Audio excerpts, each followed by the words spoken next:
High students, welcome to everyone in my channel. আজকে আমরা দ্বাদশ শ্রেণীর মডেল কোশ্চেন পেপার ম্যাথামেটিক্সের ওপর কিছু প্রশ্নের সমাধান প্রোভাইড করব। তো লাস্ট ভিডিওতে আমরা মডেল কোশ্চেন পেপার ওয়ানের ভিএসএ বা ভেরি শর্ট অ্যান্সার টাইপ প্রবলেমের প্রথম 7টা আমরা করেছিলাম, অর্থাৎ গ্রুপ এ থেকে ভেরি শর্ট অ্যান্সার টাইপ প্রথম 7টা কোশ্চেনের সমাধান করা হয়েছিল। তো আজকে আমরা তার পরবর্তী আরও যে 7টা প্রবলেম আছে সেই সমস্ত প্রশ্নের সমাধান প্রোভাইড করব।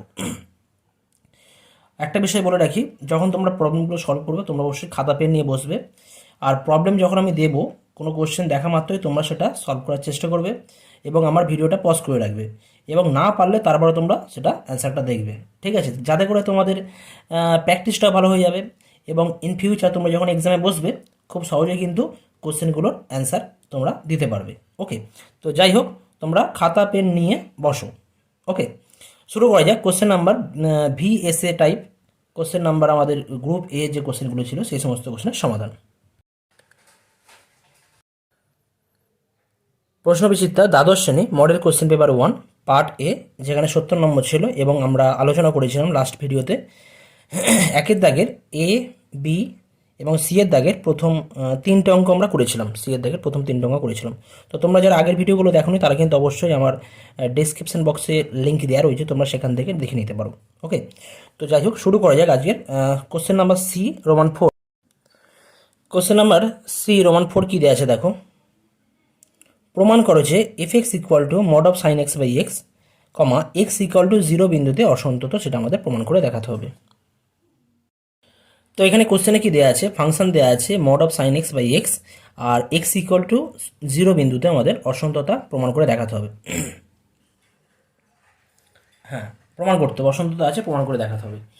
তো আমরা প্রথমে কি করব, এই যে মড সাইন এক্স আছে, অর্থাৎ পরমান অপেক্ষকের সংজ্ঞা থেকে আমরা মড সাইন এক্সকে যদি আমরা ব্রেক করে লিখি তাহলে কি পাবো আমরা দেখে নেব। কি বলছে না, পরমান অপেক্ষকের সংজ্ঞার সাহায্যে আমরা পাই mod of sine x equal to কী হয়, সাইন এক্স কখন হবে, যদি এক্স গ্রেটার দেন 0 হয়, অর্থাৎ যখন এক্স গ্রেটার দেন 0 তখন এটা হয়। এটা তোমরা সাইন এক্সের গ্রাফ থেকেও তোমরা বলতে পারো। ঠিক আছে, এক্স যদি পজিটিভ হয় তাহলে mod of sine x always কী হবে, পজিটিভ সাইন এক্স হবে, মানে প্লাস সাইন এক্স হবে। আর মড অফ সাইন এক্স এর ভ্যালু মাইনাস সাইন এক্স কখন হবে, যখন এক্স লেস দেন 0 হয়। যদি আরও অন্যভাবে আমরা বলতে পারি, actually mod of sine X কখন সাইন এক্স হয়, যদি actually sine X greater than 0 হয়। আর সাইন এক্স পজিটিভ কখন হয়, যদি এক্স গ্রেটার দেন 0 হয়। ঠিক আছে, অর্থাৎ এক্স গ্রেটার দেন 0 হলে সাইন এক্স পজিটিভ হবে, আর সাইন এক্স পজিটিভ হলে মোড অফ সাইন এক্সের ভ্যালু সাইন এক্স হবে। সেই কারণে কিন্তু আমরা লিখতে পাচ্ছি mod of sine x equal to sine x যখন এক্স গ্রেটার দেন 0। একইভাবে মোড অফ সাইন এক্সের value less than sine x হবে, equal to minus sine x হবে যদি সাইন এক্স কী হয়, লেস দ্যান 0 হয়, সাইন এক্স লেস দ্যান 0 হয়। আর sine X কখন লেস দ্যান 0 হয়, যদি এক্স লেস দ্যান 0 হয়। ঠিক আছে, তো এক্স লেস দ্যান 0 হলে সাইন এক্স লেস দ্যান 0 হবে, আর সাইন এক্স লেস দ্যান 0 মানে mode of sine x equal to minus sine x হবে। তো এই জায়গা থেকে আমরা বলতে পারি এটা। যাই হোক, এখন আমরা অসন্তত বা ডিসকন্টিনিউটি চেক করব এফ এক্স ফাংশনের। তো প্রথমে আমরা কী করবো না, লেফট হ্যান্ড লিমিট নিয়ে আমরা কাজ করব এখন, বা লেফট হ্যান্ড বলি, এটা আমি প্রথমে রাইট হ্যান্ড লিমিট নিয়ে কাজ করছি। রাইট হ্যান্ড লিমিট বা limit of X tends to 0 plus F X equal to কত হবে, limit of X tends to 0 plus F এক্সের মান কত আছে, mod of sine X by X আছে। আচ্ছা, এক্স টেন্স টু 0 প্লাস মানে কি, এক্সের ভ্যালু 0 হচ্ছে সামান্য বড়, এক্সের ভ্যালু 0 হচ্ছে বড়। তো এক্সের ভ্যালু যদি 0 হচ্ছে বড় হয়ে যায় তাহলে মড অফ সাইন এক্সের মান কত হয়ে যায়, মড অফ সাইন এক্সের মান হয়ে যায় সাইন এক্স। তাহলে এখানে আমরা কি লিখতে পারি, limit of X tends to 0 sine X by X. নিচের এক্সটা একই থাকবে, এক্সের কোনো চেঞ্জ হবে না, মড অফ সাইন এক্সটা হয়ে যাবে সাইন এক্স। আচ্ছা, এখন লিমিটের আরও একটা ফর্মুলা আছে, সেই ফর্মুলার সাহায্যে আমরা বলতে পারি limit of X tends to 0 sine X by X এর মান অলওয়েজ কত হয়ে যায়, 1 হয়। ওকে, তাহলে আমরা ডান পক্ষ বা আমাদের রাইট হ্যান্ড লিমিটের ভ্যালু কত পাচ্ছি, 1 পাচ্ছি। একইভাবে আমরা দেখব লেফট হ্যান্ড লিমিট কত হচ্ছে। Limit of X tends to 0 minus F X equal to limit of X tends to 0 minus F এক্সের ভ্যালু কত, mod of sine X by X. X tends to 0 minus মানে কি, এক্সের value 0 হচ্ছে সামান্য ছোটো, এক্স টেন্স টু 0 মাইনাস মানে কি, এক্সের ভ্যালু 0 হচ্ছে সামান্য ছোটো। তো এক্সের ভ্যালু 0 হচ্ছে ছোটো মানে সামান্য, মানে জাস্ট ছোটো, 0 হচ্ছে ছোটো। তো 0 হচ্ছে ছোটো হলে মড অফ সাইন এক্সের ভ্যালু কত হয়ে যায়, মাইনাস সাইন এক্স। তাহলে এখানে কী লিখবো আমরা, limit of X tends to 0 minus mod of sine এক্সের জায়গায় মাইনাস সাইন এক্স লিখবো বাই এক্স হবে। তো এখন limit of X tends to 0 sine X by এক্সের মান কত হয়, 1 হয়, আর এখানে মাইনাস সাইন আছে, তাহলে কত হয়ে যাবে, এবার মাইনাস 1 হয়ে যাবে। তো যেহেতু আমাদের রাইট হ্যান্ড লিমিটের ভ্যালু হয়ে যাচ্ছে 1 আর লেফট হ্যান্ড লিমিটের ভ্যালু হয়ে যাচ্ছে -1, তাহলে দুটো লিমিট কিন্তু ইকুয়াল হচ্ছে না। তো ইকুয়াল না হলে লিমিট এক্সিস্ট করবে না।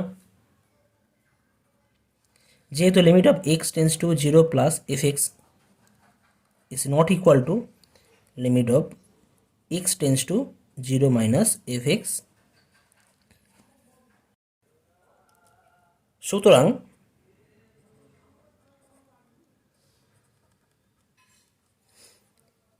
এফ এক্স অপেক্ষকের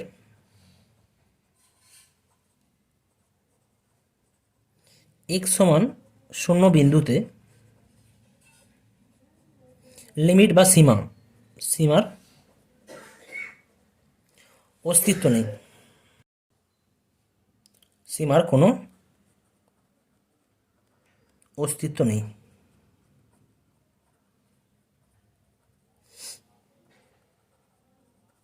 তো যেহেতু সীমার অস্তিত্ব নেই, তাহলে ফাংশনটার সন্ততারও কোনো অস্তিত্ব নেই, অর্থাৎ এফ এক্স অপেক্ষকের সীমার কোনো অস্তিত্ব নেই।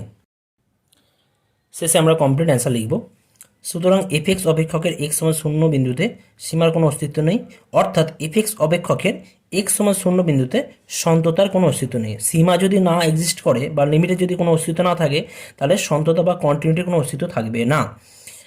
অর্থাৎ কি বলতে পারি, এফ এক্স অপেক্ষকের এক্স সমান 0 বিন্দুতে এফ এক্স অপেক্ষক এক্স সমান 0 বিন্দুতে অসন্তত, এটি আমাদের প্রমাণ করতে বলা ছিল, তাহলে আমরা প্রমাণিত এটা লিখে দিলাম।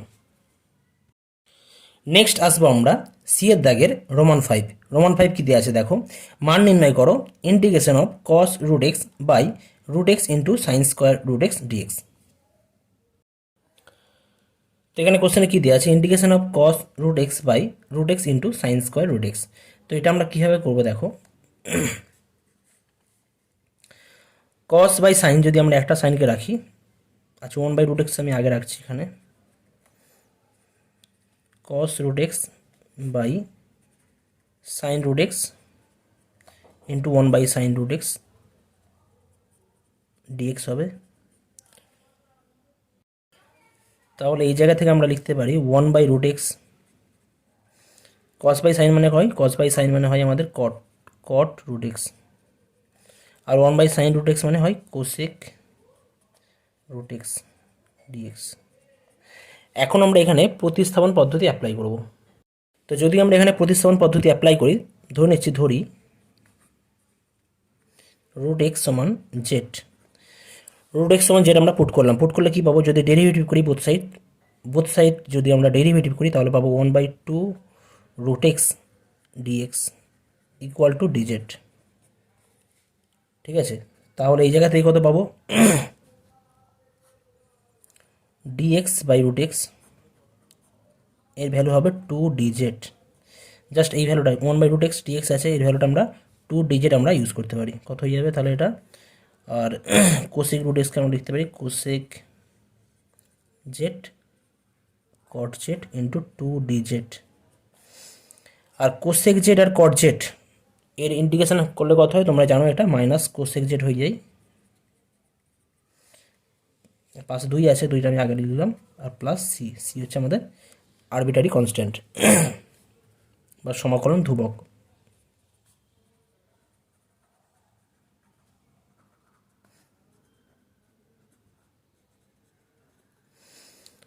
তাহলে এই ভ্যালু হবে -2 by sine Z plus C equal to -2 by sine Z, মানে আমরা কি ধরেছিলাম রুট এক্স প্লাস সি, যেখানে সি হচ্ছে আমাদের সমাকল ধ্রুবক। এটা হয়ে যাচ্ছে আমাদের কমপ্লিট অ্যান্সার। নেক্সট আসবো আমরা কোশ্চেন নাম্বার রোমান 6। কী দেওয়া আছে দেখো, দেখাও যে Y equal to x square minus 5x plus 6 বক্রের 2,0 এবং 3,0 বিন্দুতে অঙ্কিত স্পর্শক দুটি পরস্পর সমকোণে ছেদ করে। দুটো স্পর্শক পরস্পর সমকোণে ছেদ করে আমাদের প্রমাণ করে দেখাতে হবে। তো এখানে আমাদের যে বক্র দেওয়া আছে, বক্র কী আছে বা কার্ভ দেওয়া আছে, Y equal to x square minus 5x plus 6 2,0 ও 3,0 বিন্দুতে স্পর্শক দুটি কোন কোন বিন্দু আছে, 2,0 আর 3,0। তো এই দুটো বিন্দুতে দেখাতে হবে যে আমাদের স্পর্শক দুটি পরস্পর সমকোণে আছে। তো স্পর্শক দুটি সমকোণে থাকার অর্থ কি, তাদের প্রবণতা দ্বয়, দুটো স্পর্শক তো সরলরেখা হবে, তো সরলরেখার নির্দিষ্ট প্রবণতা থাকে। তো আমরা যদি দেখাতে পারি ওই দুটো স্পর্শক যে দুটো সরলরেখা রিপ্রেজেন্ট করবে বা প্রকাশ করবে, তাদের যে প্রবণতা হবে সেই প্রবণতা দ্বয়ের গুণফল -1, তাহলেই আমরা বলতে পারবো দুটো স্পর্শক পরস্পর সমকোণে থাকবে। তো তার জন্য আমরা প্রথমে কি করব, এই বক্রকে আমরা ডেরিভেটিভ করে আমরা ডিওয়াই ডিএক্স বার করব বা প্রবণতা বার করব। কি বলবো আমরা, উভয় পক্ষে এক্সের সাপেক্ষে অবকলন করে পাই, উভয় পক্ষে এক্সের সাপেক্ষে অবকলন করে পাই dy dx equal to d dx of x square minus 5x plus 6। তাহলে এই জায়গা থেকে আমরা পাবো dy dx equal to x square derivative করলে হয় 2x, আর এখান থেকে পাবো -5 প্লাস 0 হয়ে যাচ্ছে, ওটা লিখছি না। তাহলে আমরা এখন বলতে পারি যে প্রদত্ত বক্রের 2,0 বিন্দুতে যে স্পর্শক আছে সেই স্পর্শকের প্রবণতা আমরা নির্ণয় করতে পারি। অতএব আমরা কি বলতে পারি, প্রদত্ত বক্রের 2,0 এবং 3,0 বিন্দুতে অঙ্কিত স্পর্শকের প্রবণতা m1 ও m2 হলে m1 সমান কী হবে, ডিওয়াই ডিএক্স অ্যাট কত, কোন বিন্দুতে না 2,0 বিন্দুতে, 2,0 বিন্দুতে ডিওয়াই ডিএক্সের মান কত হয় সেটা আমাদের নির্ণয় করতে হবে। করলে কত হবে, ডিওয়াই ডিএক্স মানে কত জানি 2x - 5, তাহলে এখানে এক্সের জায়গায় জাস্ট আমরা 2 বসাবো, আর ওয়াই তো নেই এখানে, তাহলে কিছু বসানোর দরকার নেই। তা 2 × 4 -5 করলে -1। একইভাবে m2 কত হবে, m2 equal to dy dx at কোন পয়েন্টে পাবো 3,0, এটা কত হয়ে যাবে আমাদের 2 × 3 - 5, 2 × 3 = 6 -5 করলে কত হয়ে যাচ্ছে, এটা 1 হয়ে যাচ্ছে। এখন m1 × m2, m1 এর ভ্যালু কত -1, m2 ভ্যালু কত 1, তাহলে কত -1 হয়ে যাচ্ছে। তো যেহেতু m1 × m2 ইকুয়াল টু -1, অর্থাৎ স্পর্শক দ্বয়ের প্রবণতা দ্বয়ের গুণফল -1 হয়ে যাচ্ছে, সুতরাং বলতে পারি এত এবং এত বিন্দুতে অঙ্কিত স্পর্শক দ্বয় পরস্পর কী হবে না, সমকোণে ছেদ করবে। তাহলে যদি আমরা কমপ্লিট অ্যান্সার লিখি তাহলে কি বলতে পারি, যেহেতু 2,0 এবং 3,0 বিন্দুতে অঙ্কিত স্পর্শক দুটির প্রবণতা দ্বয়ের গুণফল -1, তাই স্পর্শক দ্বয় পরস্পরকে সমকোণে ছেদ করবে। এটি আমাদের প্রমাণ করতে বলা ছিল, আমরা প্রমাণ করলাম, লাস্টে আমরা প্রমাণিত লিখে দেবো। ওকে, এটাই হয়ে যাচ্ছে আমাদের কমপ্লিট অ্যান্সার। নেক্সট আসে যাক ডি এর দাগের কি দেওয়া আছে, এখানে যে কোনো একটি করতে হবে, আমরা দুটোই করবো আমাদের প্র্যাকটিসের জন্য। ডি এর দাগের রোমান 1 কি দিয়ে আছে দেখো, যদি 2i cap - j cap plus lambda k cap i cap - j cap plus 2k cap এবং 3i cap - 2j cap plus k cap vector তিনটি সমতুল্য হয়, তবে ল্যামডার মান কত হবে নির্ণয় করতে হবে। তো এখানে আমাদের তিনটে ভেক্টর দেওয়া আছে, তিনটে ভেক্টর আমাদের সমতুলীয় বা কোপ্লানার বলে দেওয়া আছে, তাহলে আমাদের ল্যামডার মান নির্ণয় করতে হবে। তো আমরা কি জানি, তিনটি ভেক্টর যদি a1 i cap plus a2 j cap plus a3 k cap, b1 i cap b2 j cap b3 k cap, c1 i cap c2 j cap c3 k cap যদি পরস্পর কোপ্লানার বা সমতুলীয় হয়, তাহলে তাদের ডিটারমিনেন্টের ভ্যালু কী হয়ে যায়, 0 হয়ে যায়, অর্থাৎ a1 a2 a3 b1 b2 b3 c1 c2 c3 = 0 হয়ে যায়। তো এখানে আমরা সেই ফর্মুলায় অ্যাপ্লাই করব, যেহেতু প্রদত্ত তিনটি ভেক্টর পরস্পর সমতুল্য আমাদের বলে দেওয়া আছে, তাই আমরা ডিটারমিনেন্টের ভ্যালু কত করব না, 0 করব।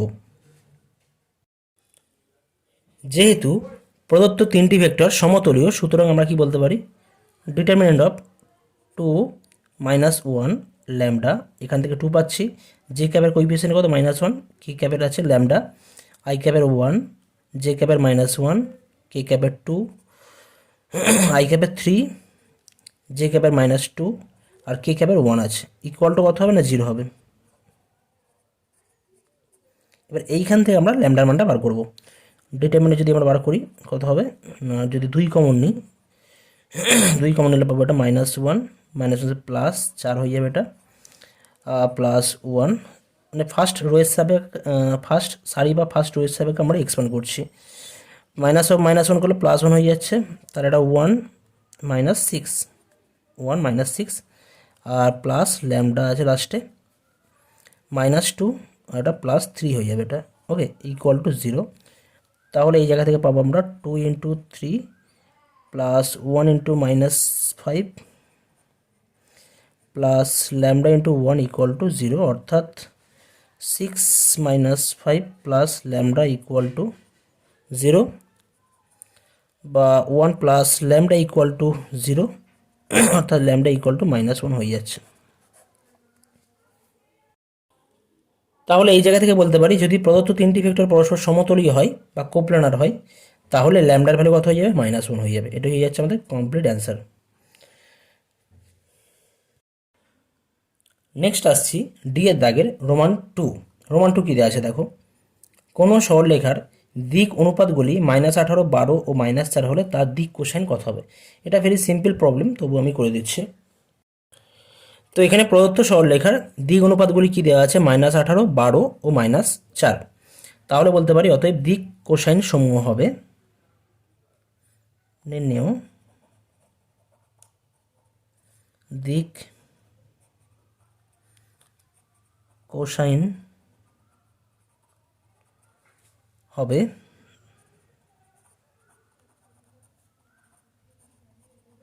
কি জানি, যদি আমাদের দিক অনুপাত a, b, c হয় তাহলে দিক কোসাইন হয়ে যায়।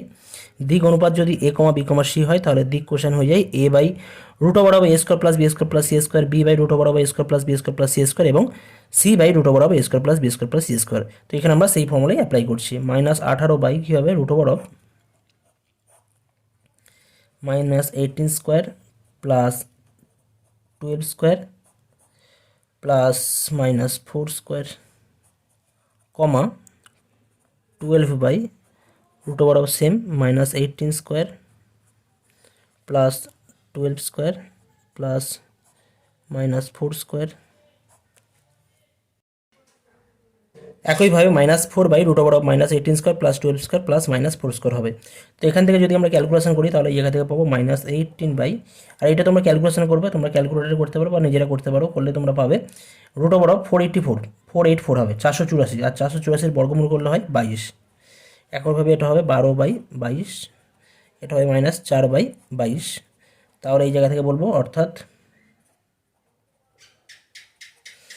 2 দিয়ে গেলে 2 9, 2 11, 2 দিয়ে গেলে 2 6, 2 11, 2 দিয়ে গেলে 2 2 আর 2 11, তাহলে হয়ে যাচ্ছে কত না -9/11, 6/11, -2/11, অর্থাৎ দিক কোসাইন সমূহ হয়ে যাচ্ছে কত না -9/11, 6/11, -2/11। নেক্সট আসছি আমরা ইয়ের দাগের যে অঙ্কগুলো আছে দেখো। ইয়ের দাগের রোমান 1 কি দেওয়া আছে, একটি পরিবারের 5 জন সদস্যের মধ্যে ঠিক 2 জন সদস্যের জন্মদিন রবিবার হওয়ার সম্ভাবনা কত নির্ণয় করতে হবে। তো এখানে কি বলা আছে যে একটি পরিবারের 5 জন সদস্যের মধ্যে ঠিক 2 জন সদস্যের জন্মদিন রবিবার হওয়ার সম্ভাবনা নির্ণয় করতে হবে। তো এটা তোমরা তোমাদের দ্বিপদ বিভাজন চ্যাপ্টার বা বাইনোমিয়াল থিওরেম যে চ্যাপ্টার আছে সেই থিওরেমের সাহায্যে তোমরা করতে পারবে। NCR P⁴ Q⁴n−r এই ফর্মুলার সাহায্যে তোমাদের করতে হবে, ঠিক আছে। তো আমরা প্রথমে কি করব, এই 5 জন সদস্যের মধ্যে যদি আমরা একজন সদস্যের কথা ভাবি তাহলে এই একজন সদস্যের জন্মদিন শুধুমাত্র রবিবারে হওয়ার সম্ভাবনা কত। এমনিতে সাধারণত এক সপ্তাহে বার কতগুলো আছে, 7টা বার আছে, সোম মঙ্গল বুধ বৃহস্পতি শুক্র শনি রবি। তো 7টা বারের মধ্যে একটা বারের হওয়ার সম্ভাবনা কত হবে, 1/7। তো সেটাই আমরা এখানে লিখব। কি বলবো আমরা, যথেচ্ছভাবে নির্বাচিত একজন সদস্যের জন্মদিন রবিবার হওয়ার সম্ভাবনা পি হলে প্রশ্নের শর্ত অনুযায়ী পি সমান কত হয়ে যাবে। একজন সদস্যের কথা বলেছি আমি এখানে, 5 জনের নয়, এখানে আমি বলেছি একজন সদস্য। যদি আমি একজন সদস্যকে আমরা নির্বাচন করি তাহলে তার জন্মদিন শুধুমাত্র রবিবারে হওয়ার সম্ভাবনা কত হবে। বার 7টা আছে, 7টা বারের মধ্যে একটা বার হচ্ছে রবিবার, তাহলে তার প্রবাবিলিটি বা সম্ভাবনা হবে 1/7, অর্থাৎ একজনের জন্মদিন রবিবার হওয়ার সম্ভাবনা কত হবে 1/7। তাহলে ওই সদস্যের জন্মদিন রবিবারে না হওয়ার সম্ভাবনা কত হবে? ওই সদস্যের জন্মদিন রবিবারে না হওয়ার সম্ভাবনা কিউ হলে ওই সদস্যের জন্মদিন রবিবারে না হওয়ার সম্ভাবনা কিউ ইকুয়াল টু কি হয়? 1 - p। এটা আমাদের সম্ভাবনার দ্বিপদ বিভাজনের ক্ষেত্রে আমাদের ফর্মুলা আছে p + q = 1, যেখানে p হচ্ছে আমাদের সাফল্য আর q হচ্ছে সাফল্য না হওয়ার সম্ভাবনা বা অসাফল্যের সম্ভাবনা। q ইকুয়াল টু কত হবে? 1 - p equal to 1 - 1/7 equal to বলতে পারি আমরা 6/7 হবে। অতএব আমরা বলতে পারি সুতরাং 5 জন সদস্যের মধ্যে থেকে ঠিক 2 জন সদস্যের জন্মদিন রবিবার হওয়ার সম্ভাবনা আমাদের, যদি আমরা এই ঘটনাটাকে যদি আমরা p2 বলতাম, 2 বলতাম, 2 কেন লিখছে? কারণ এই 2 জন সদস্যের কথা বলা হচ্ছে আর তার প্রবাবিলিটি ইকুয়াল টু আমাদের ফর্মুলা কি আছে? NCR p⁻r q⁻n-r। ওকে, এখানে n মানে কত আছে? n মানে আমাদের 5 জন বলা আছে, তাহলে 5 আছে। r মানে কত আছে? r মানে আছে 2 আছে। আর p এর মান আমাদের জানা আছে 1/7, আর q এর মান জানা আছে আমাদের 1/6/7। জাস্ট ভ্যালুগুলো আমরা এখানে পুট করব। তো n এর মান কত আছে? n এর মান 5c2, p এর মান কত আছে? 1/7 whole to the power r মানে আছে 2, আর q এর মান আছে 6/7 whole to the power n - r মান হয়ে যাচ্ছে আমাদের 5 - 2 মানে 3 হবে। এটা 5 - 2 = 3 হবে। তার মানে এটা হয়ে যাচ্ছে আমাদের 5c2 করলে আমরা পাবো, তাহলে এটা হয়ে যাবে 5c2 করলে পাবো 10 পাওয়া যাবে ইন্টু 6⁻³/7⁻³ হয়ে যাচ্ছে সেটা। তাহলে আমরা বলতে পারি 5 জন সদস্যের মধ্যে ঠিক 2 জন সদস্যের জন্মদিন রবিবার হওয়ার সম্ভাবনা হবে 10 × 6⁻³/7⁵। এটাই হয়ে যাচ্ছে আমাদের কমপ্লিট অ্যান্সার। নেক্সট আমরা আসছি এর দাগে রোমান 2 কোশ্চেন কি দেওয়া আছে দেখো। 8টি মুদ্রা একসঙ্গে নিক্ষিপ্ত হয়, দেখাবে যে কমপক্ষে 6টি হেড পড়ার সম্ভাবনা হবে 37/256। 8টি মুদ্রা একসঙ্গে নিক্ষিপ্ত হয়, দেখাবে যে কমপক্ষে 6টি হেড পড়ার সম্ভাবনা হবে 37/256। তো এখানে কি দেওয়া আছে? 8টি মুদ্রা একসঙ্গে নিক্ষিপ্ত করা হয়েছে এবং দেখাতে হবে যে কমপক্ষে 6টি হেড পড়ার সম্ভাবনা হচ্ছে 37/256। তো আমরা যদি এটাও আমরা কিন্তু বাইনোমিয়াল থিওরেম বা দ্বিপদ বিভাজন প্রক্রিয়ার সাহায্যে আমরা করব। দ্বিপদ বিভাজন উপপাদ্যের সাহায্যে আমরা এটা করতে পারি। NCR p⁻r q⁻n-r। তো আমরা যদি বলি একটি মুদ্রা যদি নিক্ষিপ্ত করা হয় তাহলে হেড পড়ার সম্ভাবনা আমরা সেটা সাফল্য ধরবো আমরা।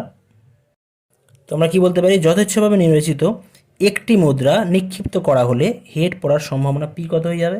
হেড পড়ার সম্ভাবনা হবে 1/2। যদি একটা মুদ্রা আমরা নিক্ষিপ্ত করি বা টস করি সেক্ষেত্রে আমরা হেড পাওয়ার সম্ভাবনা পাবো p = ½ পাবো। তাহলে টেল পড়ার বা হেড না পড়ার সম্ভাবনা কত হবে? অতএব হেড না পড়ার সম্ভাবনা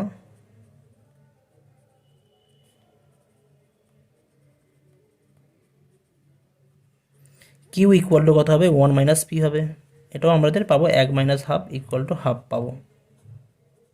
তাহলে এখন বলা আছে যে তাহলে কমপক্ষে 6টি হেড পড়ার সম্ভাবনা, কমপক্ষে 6টি হেড পড়ার কথা হচ্ছে কি?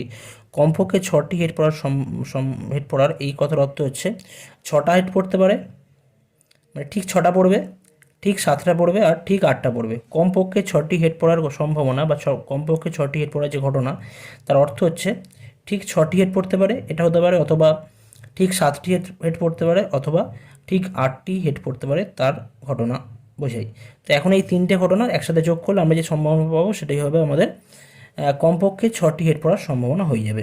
ঠিক আছে, সুতরাং আমরা এখান থেকে বলতে পারি, অতএব আমরা কি বলতে পারি? 8টি মুদ্রা একসঙ্গে নিক্ষিপ্ত করা হলে তার মধ্যে ঠিক 6টি অথবা ঠিক 7টি অথবা ঠিক 8টি হেড পড়ার সম্ভাবনা যদি p6, p7 এবং p8 দ্বারা আমরা নোটেশন ইউজ করে থাকি বা p8 হলে দ্বিপদ বিভাজনের মাধ্যমে আমরা কি পাই?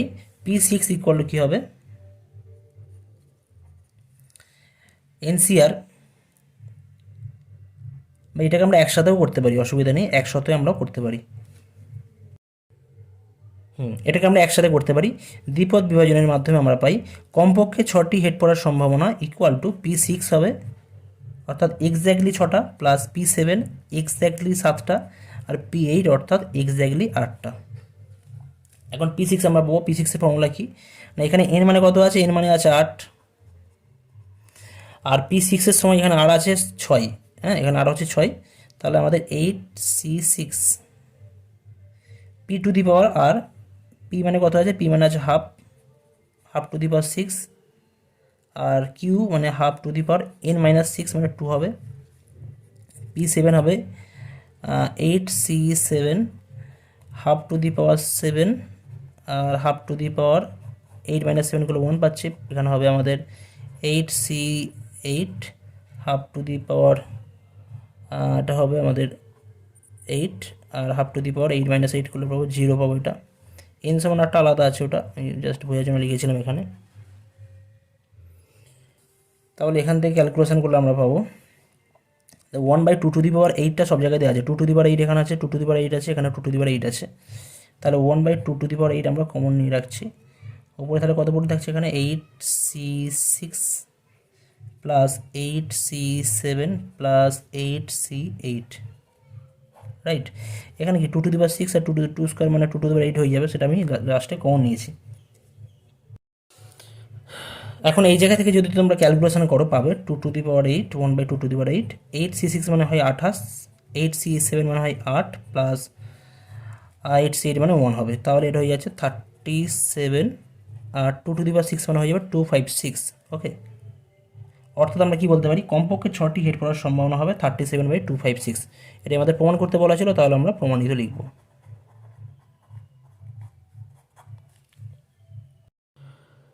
তো তাহলে আমরা আজকে মডেল কোশ্চেন পেপার 1-এর VSA টাইপের যে সমস্ত প্রবলেম ছিল সেই সমস্ত প্রশ্নের সমাধান শেষ করলাম। আগামী ভিডিওতে আমরা আরও একটা নতুন মডেল কোশ্চেন পেপার 2 নিয়ে হাজির হব, এবং সেখানে সে সমস্ত যে MCQ প্রবলেম আছে সেই সমস্ত প্রশ্নের সমাধান প্রোভাইড করা হবে। তো আজকের ভিডিও তোমাদের পছন্দ হলো তোমরা অবশ্যই লাইক, শেয়ার এবং কমেন্ট করে জানাও তোমাদের কতটা উপকৃত হচ্ছে তোমরা। আর তোমরা অবশ্যই প্র্যাকটিস করে যাও, প্র্যাকটিস চালিয়ে যেতে হবে, কারণ প্র্যাকটিস না করলে কিন্তু অঙ্কের ক্ষেত্রে প্র্যাকটিস না করলে কিন্তু তোমাদের পরীক্ষায় নামাতে পারবো না। তুমি যদি মনে করি জাস্ট আমি দেখে নেবো, একবার দেখে নিয়ে যে হয়ে যাবে, সেটা হবে না, কখনোই হবে না। তোমাকে ভিডিওর সাথে সাথে তোমাকে পেন খাতা ধরে ধরে তোমাকে প্র্যাকটিস করতে হবে। আমি অঙ্ক সলভ করার আগে তুমি চেষ্টা করবে, না পারলে তারপর তুমি ভিডিও দেখো, ঠিক আছে? বারবার ধরে বলছি, অবশ্যই নিজেরা প্র্যাকটিস করতে থাকো, ভালো রেজাল্ট অবশ্যই তোমরা করবে। ওকে, থ্যাংক ইউ সো মাচ।